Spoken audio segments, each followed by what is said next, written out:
l'armoire est devenue un peu petite. Est-ce que c'est 2 bâtons, 3 bâtons? Non, oui. Et puis ne croyez pas que tout ce que je porte, que je les achète, j'ai pas les moyens. J'ai pas l'argent pour acheter tout ce que je porte. C'est beaucoup de, disons, comment on va dire, de deal. J'ai un habilleur conseil qui est haut de gamme. Je peux aller prendre tout ce que je veux comme habillement. Et lui peut utiliser mon image pour faire tout ce qu'il veut. C'est ça. Donc imaginez que tout ce que je porte qui coûte 400 000, 500 000, j'ai pas assez d'argent. Hein. Je ne suis pas un homme riche. Je suis quelqu'un qui se bat héroïquement pour exister. Bon, il y a des petites choses. Je vais même jusqu'à Misseba aujourd'hui. Hein. Ne vous y trompez point. Je vais à Misseba moi-même, j'ai mes fournisseurs. Est-ce qu'il y a de belles choses à Misseba? Très belles choses. Je vais là-bas. C'est un marché après tout. Ah, bien sûr. Bien sûr. Moi, j'achète des cravates, j'achète des chemises, j'achète des chaussures. Maintenant, parce que je suis peut-être connu, je suis dans ma voiture, il m'amène les choses, je fais mes choix et tout. Donc, oui, aujourd'hui, j'ai une garde-robe. C'est plus une garde-robe, disons, c'est un dressing room, mettons. Il y a même des costumes que j'ai jamais portés depuis 3 ans, 4 ans, etc., qui sont là. Malheureusement que je suis un peu plus grand, sinon comment on peut venir. Non, les retoucheurs sont là. Oui, très bien. Les retoucheurs sont là, toujours à Misseba. Donc en gros, non, tout y est. Tout y est. Mais ne vous y trompez point. Tout ce que je porte, qui est joli, qui est cher, c'est plus des dons, je ne les achète pas. Je n'ai pas cet argent, moi.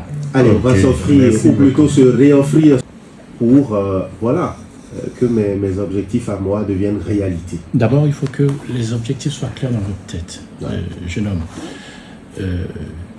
Et que, étant donné que tout est clair dans votre tête, il va falloir que vous tracez ce qu'on appelle un code de route, un tableau de bord, et que vous fixez des objectifs, et que vous fixez... un plan. Enfin, pas seulement un plan, un rétro-planning. C'est ça. Je fais quoi jusqu'à tel moment? Je fais avec qui jusqu'à tel moment? Et c'est comme ça qu'on fonctionne. C'est-à-dire qu'aucune réussite d'objectif ne fonctionne tant qu'il n'y a pas cette discipline-là. La planification. La planification, c'est important. On ne navigue pas à vue. On ne navigue pas à vue. Et il faut toujours continuer. Parce que, vous savez, il n'y a pas de réussite spontanée. Il faut bien des gens qui vous portent. Alors, il faut taper à des portes. Il faut expérimenter. Il ne faut pas avoir la honte. Il ne faut pas avoir la timidité. Les timides ne réussissent pas. Pas du tout, jeune homme. Il faut aller vers les gens. Même les gens que vous croyez être inaccessibles. Allez vers eux. Demandez de l'aide. Demandez des secours. Jusqu'à ce que vous tombiez sur quelque chose. Et après, vous allez voir que vous êtes en train d'atteindre vos objectifs. Et comme je dis toujours, mettez toujours Dieu dans l'affaire. Toujours Dieu dans l'affaire. On n'est plus trop loin. Absolument, on n'est plus trop loin. Donc, parce qu'il faut que je le mette à ta sinon c'est galère.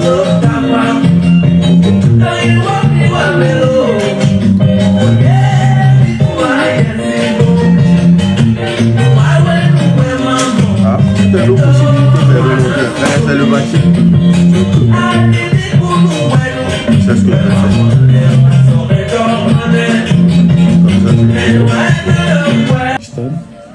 Dans l'histoire de la musique de notre pays, très peu de personnes ont composé un rythme, créé un rythme, créé une danse. Et au-delà de ça, c'est un grand poète, Stan. Stan, c'était d'ailleurs un copain déjà, avant que je ne sois même à la télévision. Je participais déjà à ses travaux, à ses enregistrements, à sa télé, un peu partout. Et bon, même si les endroits étaient parfois enfumés. C'était disons, il y a des colons qui venaient là-bas avec des canaris. Suivez mon regard. Non, on a tout compris. On a tout compris déjà. Si vous avez compris, les auditeurs, permettez aux auditeurs qui comprennent. Et pour que les auditeurs comprennent, c'est forcément par moi. Est-ce que c'était des canaris remplis de charbon, de l'encens? C'était quoi? Non, de l'encens. De l'encens, pardon. Et Stan, j'ai toujours pensé que c'était un incroyable talent. Un incroyable talent. Moi qui m'a toujours inspiré. Et je dirais même que c'était une idole. Avant qu'on ne soit devenus très amis, très copains, on se côtoyait, on se voyait tout le temps.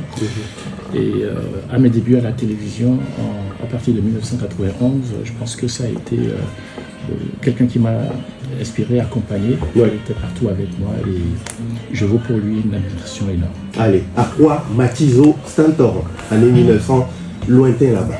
Ça peut pas dire.